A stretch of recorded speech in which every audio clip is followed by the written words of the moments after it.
disseram: vamos à casa do Senhor.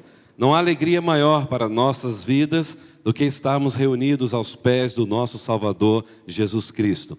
Muita alegria nós temos tido aqui por ver a igreja ativa, trabalhando, os irmãos se envolvendo, tudo aquilo que já tem acontecido e aquilo que ainda irá acontecer. Tudo será como tem sido, para a glória do Senhor.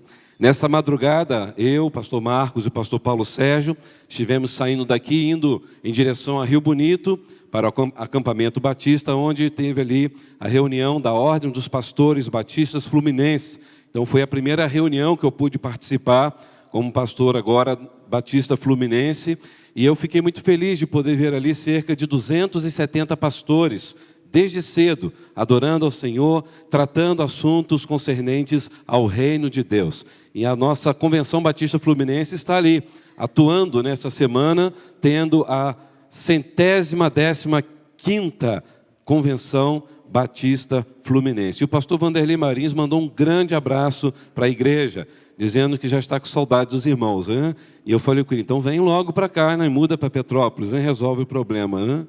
E nós ficamos muito felizes, principalmente eu, e chegamos agora à tarde, e foi corrido, mas foi abençoador. Eu quero convidar os irmãos a abrirem suas Bíblias em Tiago, capítulo 2, a partir do verso 1. Nesta noite nós vamos estudar esta perícope do verso 1 ao verso 13, e nós temos trabalhado Tiago desde o capítulo 1. E sempre quando nós lemos Tiago, a sensação que tenho é que Tiago estava andando pelas ruas da nossa cidade, que Tiago está vendo o que está acontecendo no meio do povo de Deus espalhado por este mundo.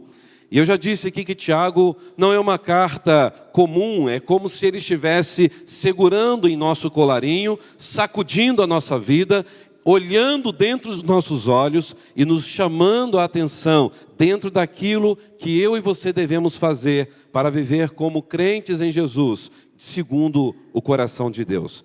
E nesta noite, nesta perícope que vamos estudar, nós vamos tentar responder como saber se a nossa fé é verdadeira ou falsa. Vamos falar juntos? Como saber se a nossa fé é verdadeira ou é falsa? Vamos então ler a partir do verso 1, Tiago capítulo 2. Meus irmãos, como podem afirmar que têm fé em nosso glorioso Senhor Jesus Cristo, se mostram favorecimento a algumas pessoas? Se, por exemplo, alguém chegar a uma de suas reuniões, vestido com roupas elegantes e usando joias caras, e também entrar um pobre com roupas sujas, e vocês derem atenção ao que está bem vestido, dizendo-lhe, sente-se aqui neste lugar especial, mas disserem ao pobre, fique em pé ali ou sente-se aqui no chão. Essa discriminação não mostrará que agem como juízes guiados por motivos perversos? Ouçam, meus amados irmãos, não foi Deus que escolheu os pobres deste mundo para serem ricos na fé? Não são eles os herdeiros do reino prometido àqueles que o amam? Mas vocês desprezam o pobre. Não são os ricos que oprimem vocês e os arrastam aos tribunais? Não são eles que difamam aquele cujo nome honroso vocês carregam? Sem dúvida, vocês fazem bem quando obedecem à lei do reino, conforme dizem as Escrituras, ame o seu próximo como a si mesmo. Mas, se mostram favorecimento a algumas pessoas, cometem pecado e são culpados de transgredir a lei. Pois quem obedece todas as leis, exceto uma, torna-se culpado de desobedecer a todas as outras. Vamos parar aqui, depois nós vamos chegar até o verso 13, mas vamos orar ao nosso Deus. Pai, como é bom poder estar na Tua casa, neste meio de semana em que nós estamos vendo tantos irmãos na correria, alguns viajando, ó Deus, aproveitando esse período de férias. Abençoe, ó Deus, os nossos irmãos e irmãs, nesse momento em que eles estão viajando, que eles possam desfrutar, ó Deus, de momentos de descanso merecido, e que possam voltar também, ó Deus, amparados e protegidos pela Tua mão forte e poderosa. Quanto a nós que aqui estamos, ó Deus, nós Te louvamos pelo privilégio que temos de estudar mais uma vez a Tua palavra. usa a minha vida, ó Deus, como instrumento nas tuas mãos, para que a honra, a glória, o domínio e o poder sejam dados tão somente ao nome de Jesus Cristo. Cremos, ó Deus, tremendamente, que a tua palavra lida e explicada é boca do Senhor falando em cada coração. Nós clamamos a ti, ó Deus, pelos irmãos aqui presentes, por aqueles que nos acompanham e nos acompanharão depois pelas redes sociais. Que todos nós, Senhor, possamos sair daqui edificados, cheios do teu Espírito Santo. É a oração que eu faço, agradecido, em nome daquele que é a razão da nossa vida, Cristo Jesus. Amém. Meus queridos irmãos, o capítulo 2 da carta de Tiago tem sido considerado pelos estudiosos da doutrina da igreja como um dos textos mais importantes da Bíblia para tratar da comunhão no meio da igreja. Mas também muitos estudiosos não conseguem entender esse texto de forma mais prática. Exemplo disso foi o grande teólogo da Reforma Protestante, Martinho Lutero, porque ele, a princípio, quando leu esse texto, ele pensou que Tiago estivesse contradizendo Paulo, quando Paulo disse lá em Romanos 3:28, e gostaria que você abrisse a sua Bíblia para acompanhar comigo e entender o que Tiago falou e aquilo que Paulo também ensinou. Romanos 3:28, olha o que Paulo ensinou. Paulo disse: concluímos, pois, que o homem é justificado pela fé, sem as obras da lei.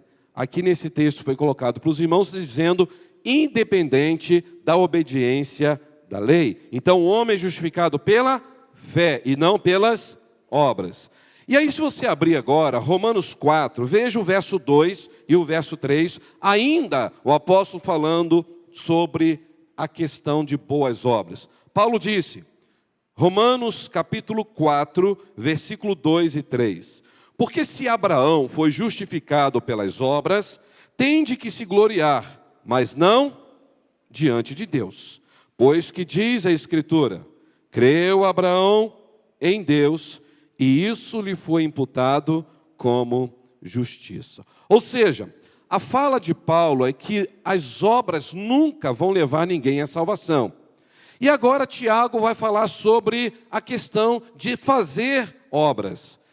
E aí eu acho incrível que Martim Lutero chamou Tiago de carta de palha, ou uma carta leve, uma carta sem muito sentido para o cristianismo, porque ele achava a carta de Tiago muito fraca, e ele sentiu que a carta de Tiago não tinha o mesmo peso do Evangelho, e também não tinha o mesmo peso das cartas de Paulo.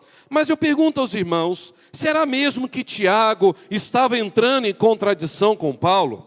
Eu posso responder imediatamente aos irmãos, absolutamente não. Tiago nunca entrou em contradição com Paulo, e nem Paulo com Tiago. Os escritos de Paulo quanto de Tiago se complementaram. Então deixa eu explicar para os irmãos bem devagar. Paulo falou que a causa da salvação é a justificação somente pela fé. Esta é a causa da nossa salvação. Pela fé, eu e você cremos em Jesus, por isso nós somos salvos. Agora, Tiago disse que as obras são evidências da salvação. Ou seja, a salvação se evidencia pelas obras. Então isso é bem diferente. A questão levantada por Paulo era como a salvação é recebida. E a resposta de Paulo, somente pela fé. Ou seja, a graça do Senhor nos alcançou e a nossa fé, ela não vem de nós. Não é isso que diz Efésios 2, 8, 9? Pela graça nós somos salvos por meio da fé. E isso não vem de nós, é dom de Deus. Então Paulo deixou claro, e é pura verdade. A salvação é recebida somente pela fé e não por obras. Mas a pergunta de Tiago já foi diferente de Paulo. Tiago disse, como esta fé que nós dizemos que temos em Cristo, ela pode ser verdadeiramente reconhecida? E a resposta de Tiago foi, pelas obras. Deu para os irmãos entenderem? Assim, irmãos, Tiago e Paulo não estavam se contradizendo, mas se complementando. Porque nós somos justificados diante de Deus pela fé, mas somos justificados diante dos homens pelas obras. Ou seja, Deus, Ele pode ver a nossa fé. Deus sabe se você e eu temos uma fé verdadeira ou não. Ele é onisciente. Deus entende, conhece profundamente cada um de nós. Mas o ser humano pode ver a fé que temos aqui dentro? Você pode dizer que tem muita fé em Deus, mas quem garante que você tem essa fé? Eu não posso ver a sua fé dentro do seu coração. Por isso que Tiago fala, assim como você teve fé no Senhor, se realmente esta fé é verdadeira, todos os homens verão esta fé por meio de quê? Das obras. Isso ficou claro para os irmãos? Então lembram, meus irmãos, que nós aprendemos na semana passada? Tiago disse que aquele que tem a Jesus Cristo nasceu da palavra, capítulo 1, verso 18. Tiago disse também que aqueles que nasceram da palavra, nasceram quando ouviram a palavra. Está lá no verso 19 do capítulo 1. Também quando acolheram a palavra, no verso também 21.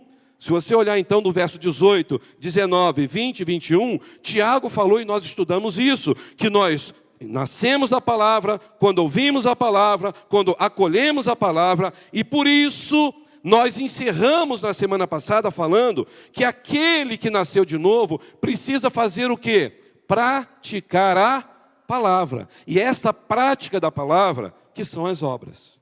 Ou seja, Tiago nos ensinou que ouvir a palavra, falar da palavra, nunca substituirá o praticar a palavra. Vou repetir. Tiago nos ensinou que ouvir a palavra, falar da palavra, nunca substituirá o quê? O praticar a palavra. Você pode ouvir a palavra de Deus por muitos anos, você pode pregar, e pregar muito bem a palavra de Deus, mas se você não praticar tudo isso, está mostrando que você, de fato, não tem uma fé verdadeira em Jesus Cristo. É por isso que Tiago mostrou que a maneira como eu e você nos comportamos, que indica se realmente nós cremos em Deus, se nós nascemos de novo ou não. Meus irmãos, na verdade, nós não podemos separar relacionamento humano de comunhão divina. É impossível alguém que diz que ama a Deus não conseguir conviver com as outras pessoas, não conseguir se relacionar, não conseguir amar ao seu próximo. Abra sua Bíblia, por gentileza, na primeira carta de João, no capítulo 4, no versículo 20. 1 João, capítulo 4, versículo 20. Olha que texto pesado, mas também profundo para os nossos corações, que o apóstolo amado João deixou para cada um de nós. 1 João 4, verso 20 diz o quê? Se alguém afirmar, eu amo a Deus, mas o quê? Odiar seu irmão, ele é o quê? É mentiroso. Pois quem não ama seu irmão, a quem vê, não pode amar a Deus, a quem não vê. Meus irmãos, João falou que o amor é a marca registrada daquele que conhece a Deus. Vamos falar juntos? O amor é a marca registrada daquele que conhece a Deus. Mas às vezes, nós temos tido facilidade de ofender as pessoas. Vamos ser sinceros. Muitas vezes o nosso jeito de ser ofende as pessoas e às vezes não é nem porque a gente quis ofender. É a nossa maneira de agir e a gente não percebe. Muitas vezes percebemos. E aí você muitas vezes fala a verdade para aquela pessoa e você está certo. Você falou uma verdade, mas o seu problema é falar com aspereza. E aí eu aprendi uma lição aqui com o Tiago. A gente não precisa ter medo de falar a verdade, mas temos que ter medo de como falamos esta verdade. O problema não é falar a verdade, mas como. O grande problema é que muitas vezes a gente não sabe lidar com as pessoas ao falar uma verdade. Irmãos, nunca nos esqueçamos de que Deus não pode agir num ambiente de desarmonia, num ambiente de discordância. Uma família que vive em pé de guerra, marido e mulher que estão sempre batendo a boca, há algum problema sério nessa família, a começar da espiritualidade. Porque quando o marido está cheio do Espírito Santo, a esposa pode ofendê-lo, pode fazer o que for, ele será um bálsamo na vida dela e vice-versa. Quando a esposa está cheia do Espírito Santo, seu marido pode estar naqueles dias sem paciência, que você vai ser bálsamo na vida dele. É por isso, irmãos, que não tem como Deus agir no ambiente se as pessoas estão com ódio, as pessoas não sabem conversar, sempre estão falando com aspereza. Aonde está a ação do Espírito Santo de Deus? Então, meus irmãos, no reino de Deus, eu entendo que quando dois se unem, o efeito não é de soma. Quando dois se unem no reino de Deus, o efeito é de multiplicação.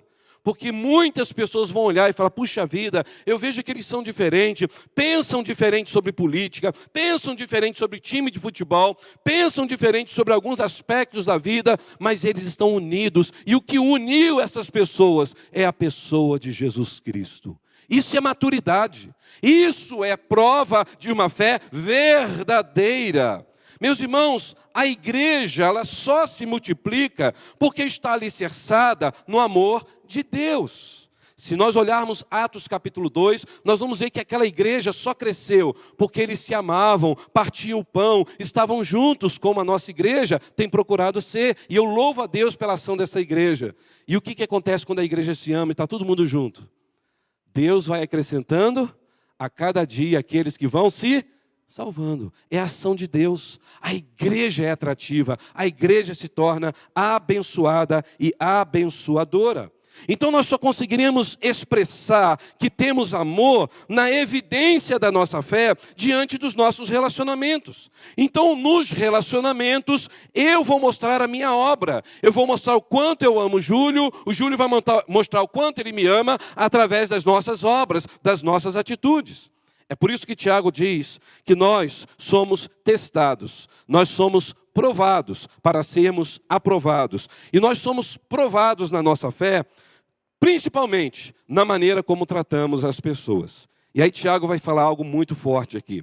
Ele diz que a verdadeira fé é conhecida pelo relacionamento entre as pessoas. E olha o versículo 1, vamos ler de novo. Meus irmãos, como podem vocês afirmar que têm fé no nosso glorioso Senhor Jesus Cristo, se vocês mostram o quê? Favorecimento. Alguns vão ver na versão a palavra, se vocês estão fazendo diferenciação entre os outros. Mas a expressão grega aqui dá a ideia de favoritismo. Favoritismo. Então, meus irmãos, Tiago já começa aqui pegando pesado.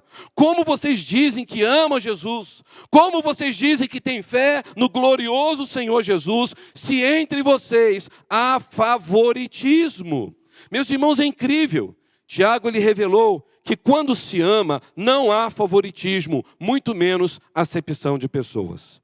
Quando se ama, não há favoritismo e muito menos acepção de pessoas. Porque quem age assim está revelando que tem uma atitude de um não cristão. Porque o não cristão é político. O não cristão vai costurar com quem ele acha interessante. Deixa eu procurar alguém aqui. Não, eu vou conversar com a irmã Rosane. Ela parece uma pessoa muito fácil, então ela vai me ajudar. Ela é muito querida, então eu vou me aproximar dela. O não cristão faz isso. Vocês vão ver agora em outubro a quantidade de políticos se convertendo. É incrível, eles aparecem na igreja nessa época, né? 4 anos eles desaparecem.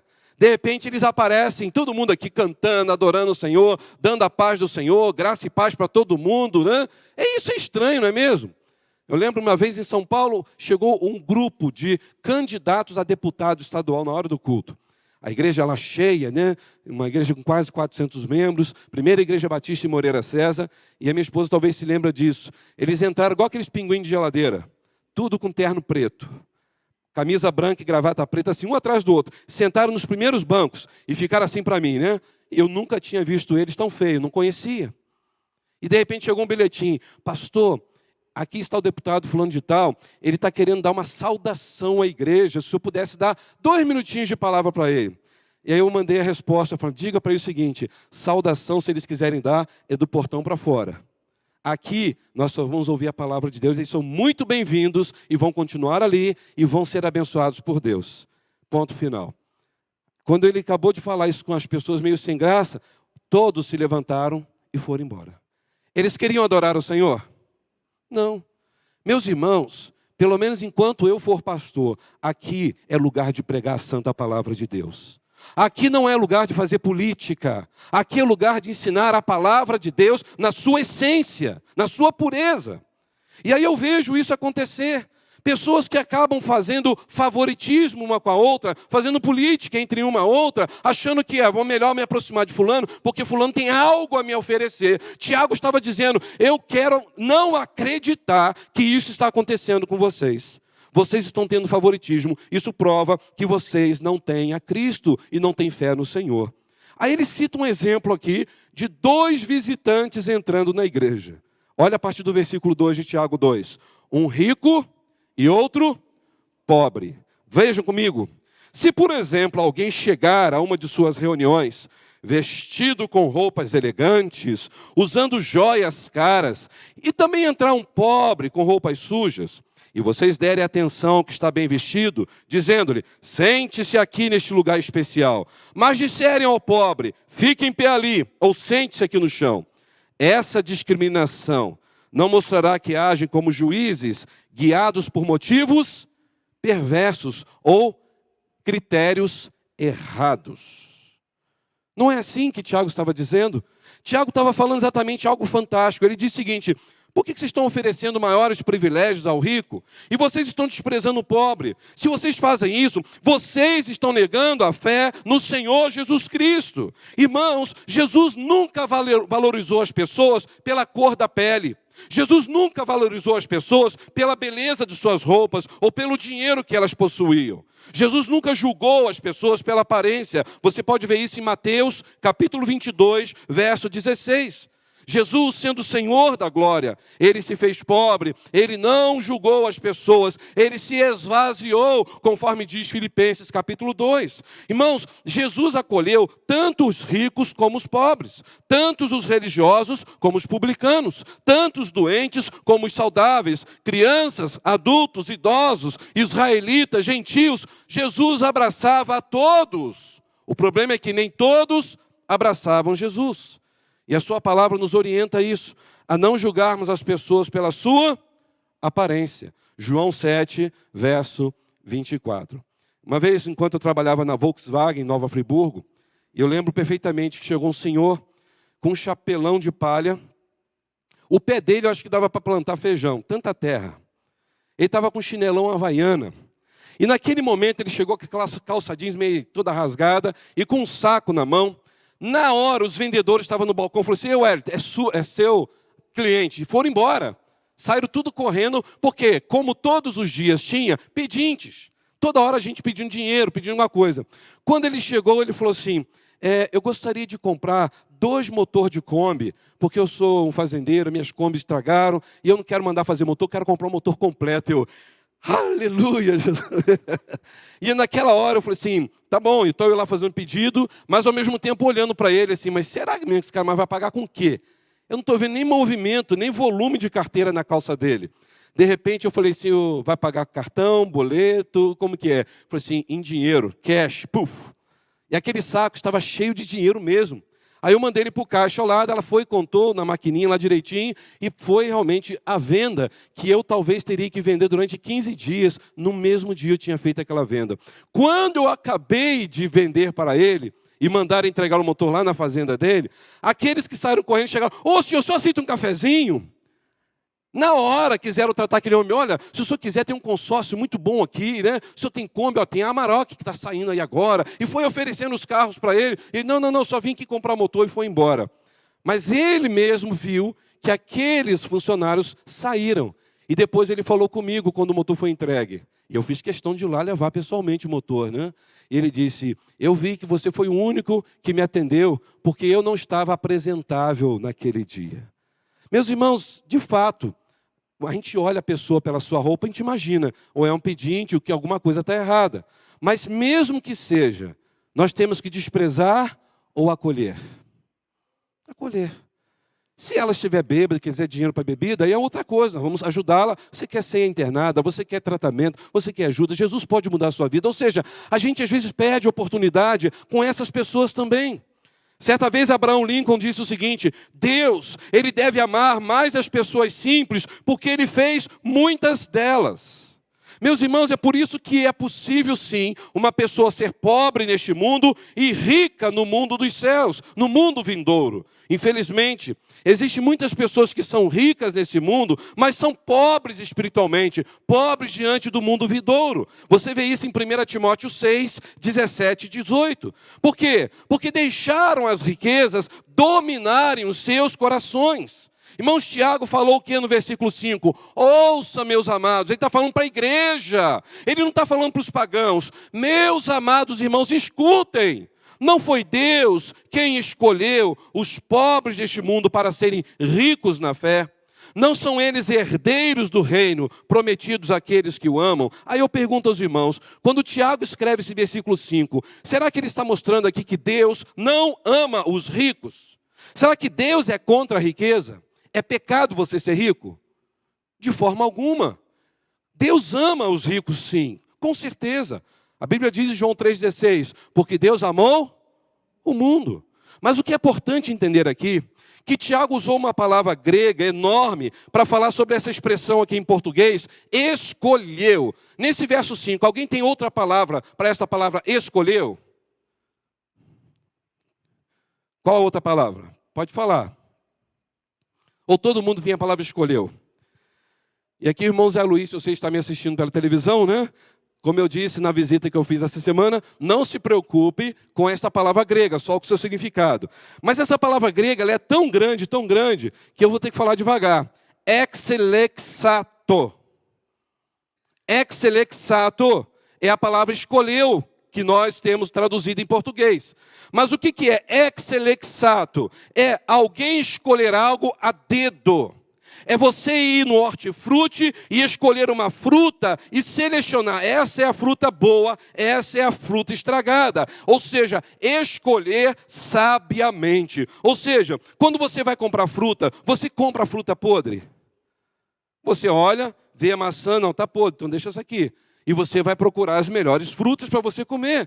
Então o que Tiago usou aqui é que Deus, por conhecer, ao ver quem realmente está preparado para ouvi-lo, Deus então escolheu. É Deus que vai atingir aquele coração. E aí quando ele fala do pobre, que Deus escolheu o pobre, é o seguinte, é que Deus está vendo o coração do pobre, que o pobre está mais suscetível a ouvir a voz do Senhor. Irmãos, foi isso que Tiago explanou aqui.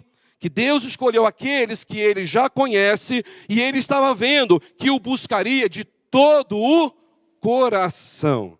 E é isso que nós entendemos. A Bíblia interpreta a própria Bíblia. Veja o versículo 6 do que Tiago continua falando.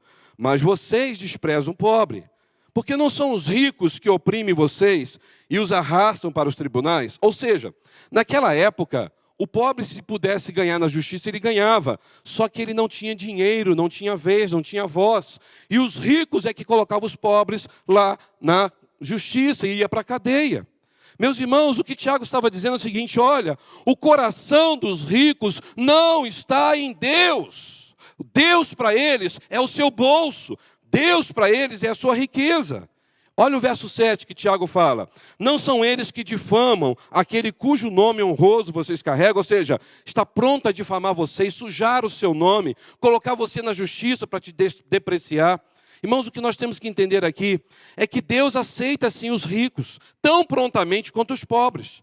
Deus não favorece uma classe ou favorece outra classe. Deus ama a todos. Só que na maioria das vezes, em toda a história do mundo, desde Gênesis até o final da Bíblia, a gente vê que as pessoas que mais deram ouvidos à voz de Deus, à pregação das boas novas, foram aqueles que possuíam menos bens neste mundo. Infelizmente. Quanto menos bens, a pessoa está mais aberta para ouvir a respeito do amor de Deus. Porque a riqueza material, muitas vezes, é um obstáculo para a fé da pessoa em Deus. Mateus capítulo 19, olha o que diz o verso 23 e o verso 24. Mateus capítulo 19, verso 23 e 24. Jesus falou muito sobre dinheiro no Novo Testamento. E olha só o que diz Mateus. Quem pode ler? Capítulo 19, verso 23 e o verso 24.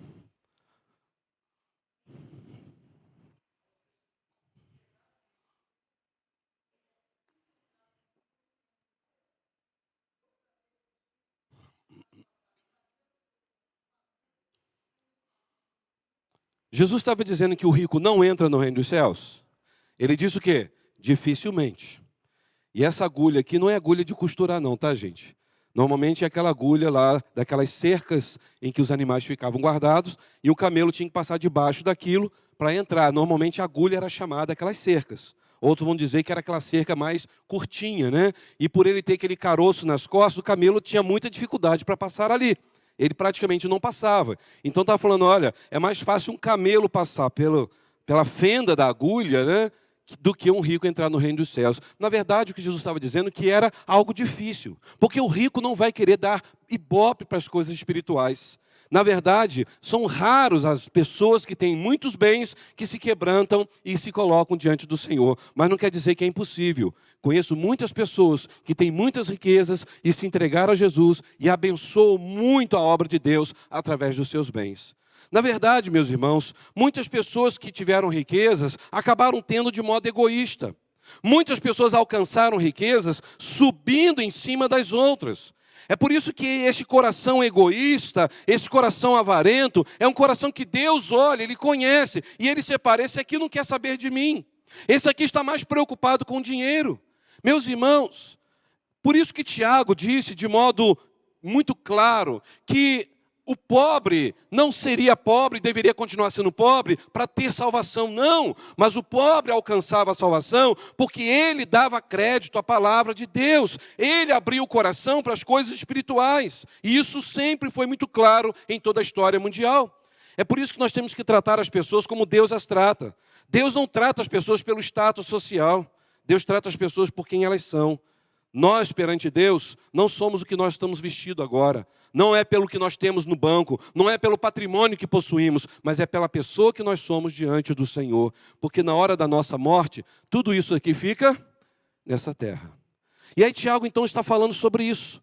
Tiago estava dizendo que os pobres amam mais a palavra do que os ricos. Mas não quer dizer que os ricos não podem amar o momento.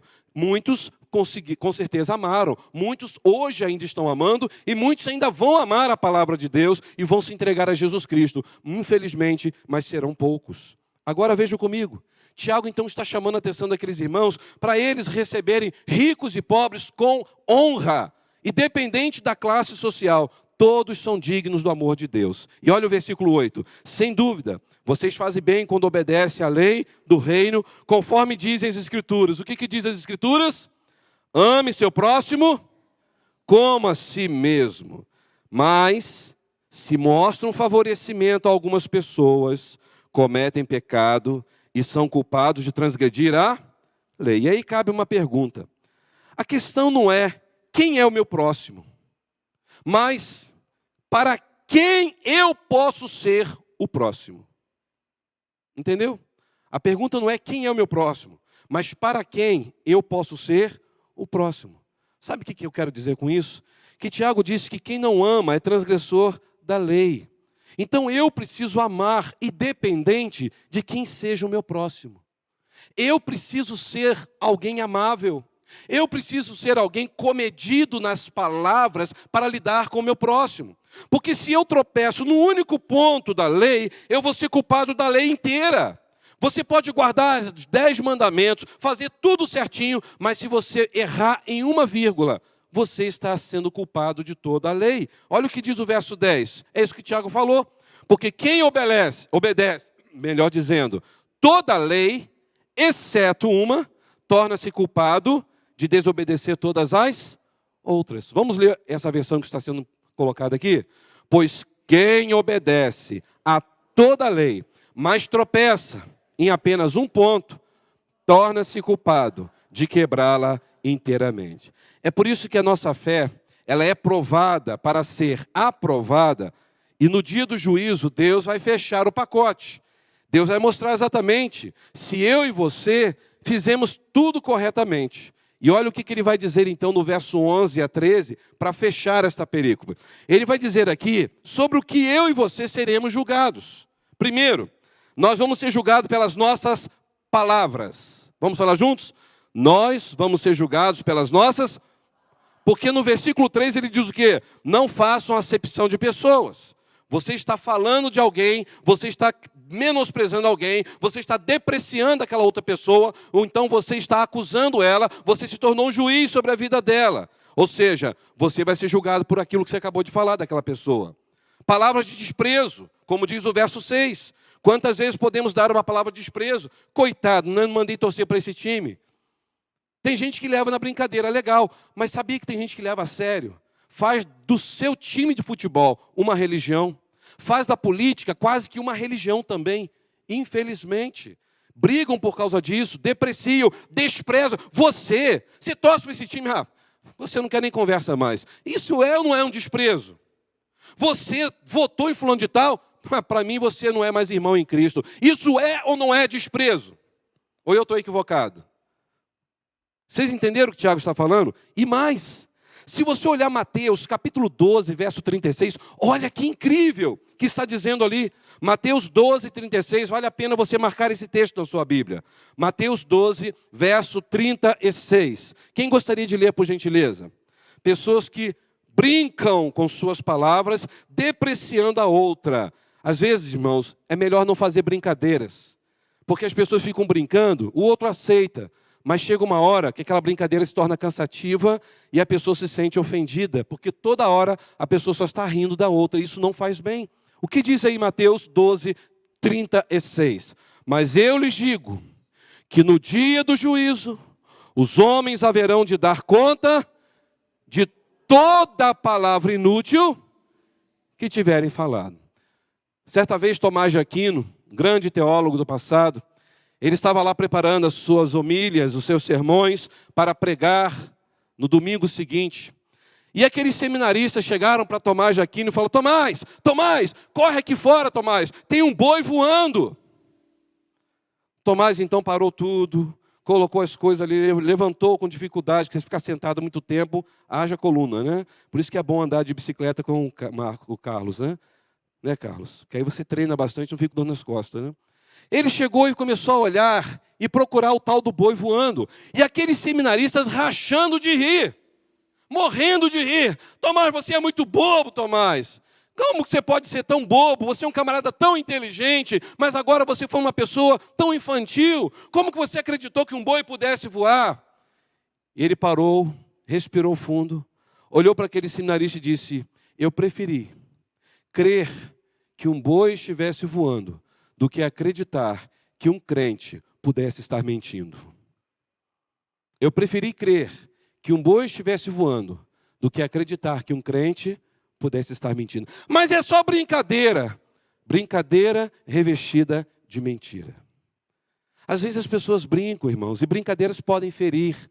E quantas vezes nós estamos brincando porque temos amizade com aquela pessoa. Mas você já parou para pensar, se ela começar a brincar com você também, na mesma medida, você vai gostar? Sempre alguém quer sair melhor por último, não é mesmo? Não aceita brincadeiras. E nós vamos ser julgados por as palavras que nós falamos, que são fúteis, que podem depreciar o próximo. Depois, não só aquilo que falamos, mas as nossas atitudes. Ou seja, aquilo que nós estamos fazendo diante do que conhecemos, mas não praticamos. Olha o versículo 11, por gentileza. Pois aquele que disse, não cometa adultério, também disse o quê? Não mate.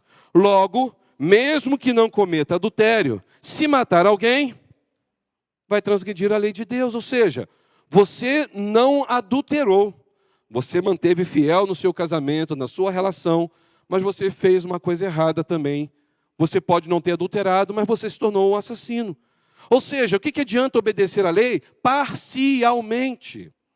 Não tem como. A Bíblia fala que nós temos que amar a Deus sobre todas as coisas, ao próximo como a nós mesmos, não é assim? Mas Jesus fala que além de amar a Deus e ao próximo, Ele manda a gente amar mais quem? O inimigo. Pensa naquele amigo seu do coração, quando ele pisa no seu calo, você gosta? Eu não gosto, eu fico chateado. Mas dali a pouco vocês se abraçam, não é mesmo? Geram perdão e as coisas fluem. Eu espero que sim, né? Mas e aquele que é seu inimigo mesmo? Você sabe que essa pessoa só quer o seu mal. Ela te colocou na justiça. Ela fez de tudo para te destruir. Pastor, aí não dá não. Olha, gente, mas quem está falando isso é o próprio Jesus. Se teu inimigo tiver fome... Então, pastor, eu obedeço tudo. Isso não. Eu não tenho sangue de barata, mas você tem o sangue de Jesus sobre a sua vida. Não quer dizer que você vai ficar de beijo e abraço com o seu inimigo, mas você precisa estar limpo aqui dentro e perdoá-lo por completo.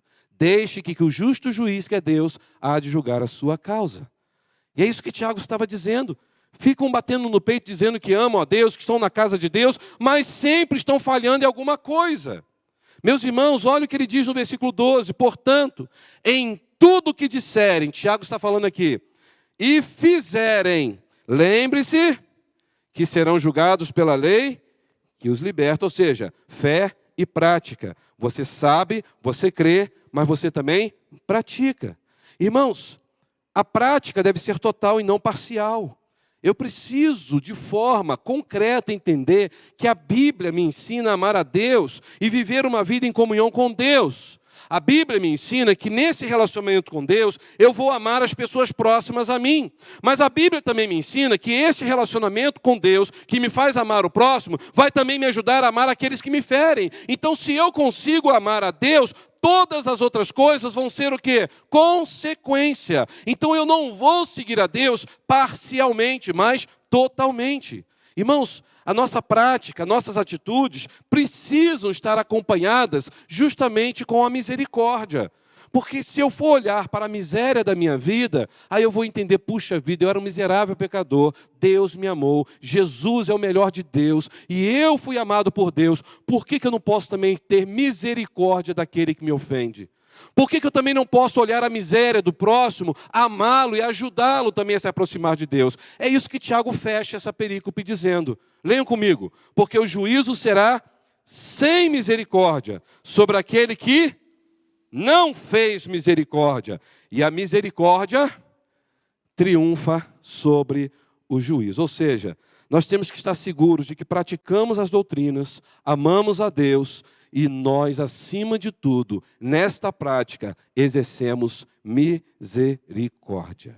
Um exemplo para nós encerrarmos. Profeta Jonas. Uma ótima teologia, porque era profeta. Conhecia os mandamentos de Deus, porque era servo de Deus. Mas ele falou para o povo ninivita, com misericórdia ou sem misericórdia? Sem misericórdia. Deus falou, Jonas, vai para a cidade de Nínive, pregue lá e diga para eles que eles precisam se arrepender. Para o povo de Nínive se arrepender, que eles se explodam, que vão tudo para o inferno. Ele vai em direção aonde? A Tarsis. Ele, foge daquilo que Deus mandou. O que vai acontecer? Nós conhecemos a história. Lá no meio daquele mar, né? Vem aquele momento de tempestade, ele é jogado, aí um grande peixe engole e tudo mais. E a gente vai vendo a história de Jonas, quando ele é vomitado. Ele não é vomitado nas praias de Nínive, lá não tem praia. Ele teve que andar no mínimo vários quilômetros, talvez até mais de 300, 400 quilômetros, até chegar na grande cidade de Nínive, capital da Síria. Povo sangue sedento, povo cruel, povo desumano. Povo que havia realmente no coração um ódio para com o povo judeu. E Jonas então não queria pregar, porque ele falou, esse povo não merece o amor de Deus.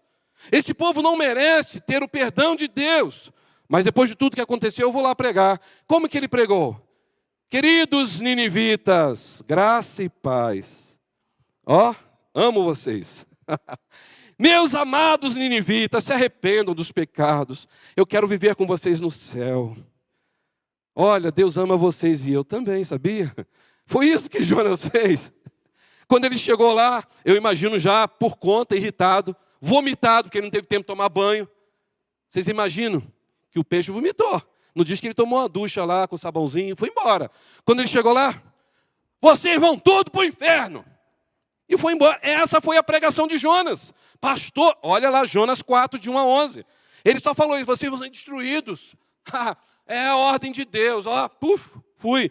Ele vai lá para um canto lá da montanha, num cantinho bem alto, e ele fica ali só, vamos dizer assim, comendo pipoca, esperando o fogo descer do céu. E nada do fogo descer do céu.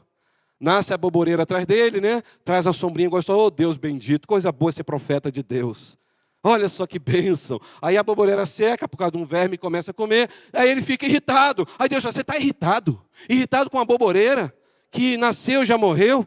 Agora tem ali, olha, inúmeros ninivitas que eu amo, que eu quero salvá-los. Você não está preocupado com essas vidas? Então, na verdade, Jonas conhecia a palavra. Jonas conhecia o Deus da palavra, mas Jonas não praticou misericórdia ao mostrar a prática da palavra. Misericórdia. Meus irmãos, é isso que Tiago está dizendo aqui. Ele estava dizendo o seguinte, que na nossa ortodoxia, ou seja, o que é ortodoxia? A pureza da nossa doutrina. Isso é ortodoxia, a pura doutrina. Nós precisamos estar em harmonia com a ortopraxia. O que é ortopraxia? A prática dessa doutrina. Ortodoxia e ortopraxia precisam estar de mãos dadas. Prática, conhecimento.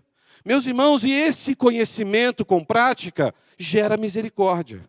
Agora eu pergunto aos irmãos, temos sido misericordiosos com as pessoas? Temos sido temperados ao falar com o nosso próximo? Ou já falamos com raiva, sem paciência? Será que a gente fala com amor, com compaixão? Ou já falamos, é isso aí, ponto final, e para de reclamar, e já fica com falta de paciência com aquela pessoa? No fundo, nós fazemos acepção de pessoas ou tratamos todas de igual modo? É isso que Tiago estava falando para aquela igreja e disse, se vocês conseguem amar a todos sem discriminação, vocês têm uma fé verdadeira. Mas se vocês selecionam quem vocês querem amar, a fé de vocês é completamente falsa. Que Deus tenha misericórdia e que possamos viver uma verdadeira fé, pautada na misericórdia, no conhecimento e na prática da palavra de Deus. Feche os seus olhos, vamos orar. É um texto que realmente puxa a nossa orelha. Tiago fala muito aos nossos corações, mas nós somos muito abençoados por entender que o Espírito Santo de Deus usou Tiago para que ele pudesse ser instrumento nas nossas vidas, como tem sido nesses milênios na história do cristianismo. E agora, eu e você estamos sendo desafiados nessa noite a rever o nosso comportamento diante do nosso próximo. Temos agido com amor, com carinho, temos elogiado as pessoas, ou a nossa maneira de falar sempre depreciam as pessoas, e às vezes até mesmo com brincadeiras de mau gosto. Deus, Ele quer restaurar a história da sua vida, da sua família, dos seus relacionamentos. Mas Ele quer que você tome uma decisão de dizer, Senhor, eu quero ser o instrumento para falar da Tua bondade, da Tua graça, da Tua misericórdia. Talvez não seja isso o motivo de tantas brigas no seu casamento, brigas aonde você convive na sua família, porque o seu ponto de vista não foi aceito e você está sempre se sentindo menosprezado dentro da sua casa. Não queira impor o seu ponto de vista, só fale o que você crê, mas deixa claro, o que eu penso não pode ser acima do amor que eu tenho por vocês. E se é a luz da palavra de Deus, você vai defender isso com fé e coragem, mas acima de tudo, com misericórdia, com aquela pessoa que talvez não esteja entendendo a palavra de Deus sendo transmitida por você. Eu não sei quantos nessa noite talvez estão vivendo momentos tão difíceis na sua vida familiar, nos seus relacionamentos, porque falta misericórdia. Se esta noite você chegou aqui com o coração amargurado diante do que falaram de você, ou fizeram com você, ou talvez da forma que falaram com você, coloque quem te ofendeu nas mãos de Deus, ore por essa pessoa, peça a Deus, Deus, tire do meu coração este ferrão que entrou na minha alma e infeccionou meu coração. Eu quero ficar liberto desse sentimento. Diga para o Senhor, Pai, ensina-me a amar e a perdoar.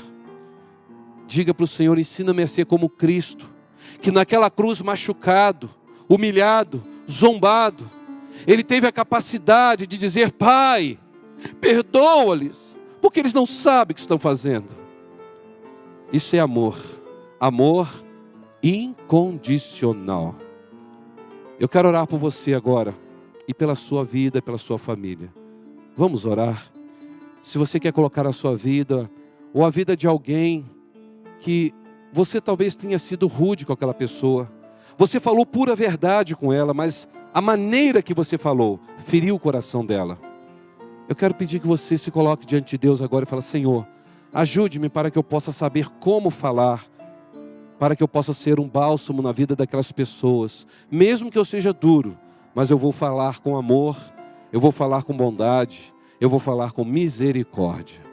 Eu quero que a minha fé seja de verdade, não uma fé falsa. Se você quer fazer isso, você não precisa vir à frente, mas você pode se colocar em pé onde você estiver e diga: Senhor, ajude minha vida, ajude meu comportamento, ajude-me diante daquilo que eu tenho feito, a começar na minha casa, com os meus filhos, com os meus pais, com os meus irmãos em Cristo, aonde eu trabalho, aonde eu estudo, aonde eu convivo. Diga para o Senhor: Deus, eu quero ser luz, eu quero ser um porta-voz da Tua graça, do Teu amor e da Tua misericórdia, assim como o Senhor teve misericórdia da minha vida. Coloque-se diante de Deus, eu vou orar nesse momento. Deus conhece o teu coração, Deus conhece o meu coração. Obrigado, Senhor. Obrigado porque a Tua palavra é viva, a Tua palavra é eficaz. Obrigado a Deus porque o Senhor conhece a nossa miserabilidade. O Senhor sabe, ó Deus, o quanto nós falhamos em palavras, em atitudes. Nos perdoe, ó Deus, quando nós ferimos o coração das pessoas, porque a gente falou de uma forma equivocada. Nos perdoe, ó Deus, quando colocamos a nossa verdade, que não é verdade da Tua palavra. Ó Deus, traga restauração sobre as famílias, traga restauração sobre os nossos relacionamentos, porque queremos ser luz, Senhor. Queremos ser misericordiosos com as pessoas que estão ao nosso redor. Nos perdoe, Senhor, se em algum momento nós ferimos as pessoas que amamos. Nos perdoe, ó Deus, se em algum momento fizemos acepção de pessoas. Obrigado, ó Deus, pela Tua palavra, que é atualíssima para as nossas vidas. Eu peço a bênção do Senhor sobre cada irmão, cada irmã, cada pessoa amiga aqui nesta noite, e consagro cada um de nós diante de Ti. E eu oro, ó Deus, em nome de Cristo, a razão da nossa vida. Amém e amém.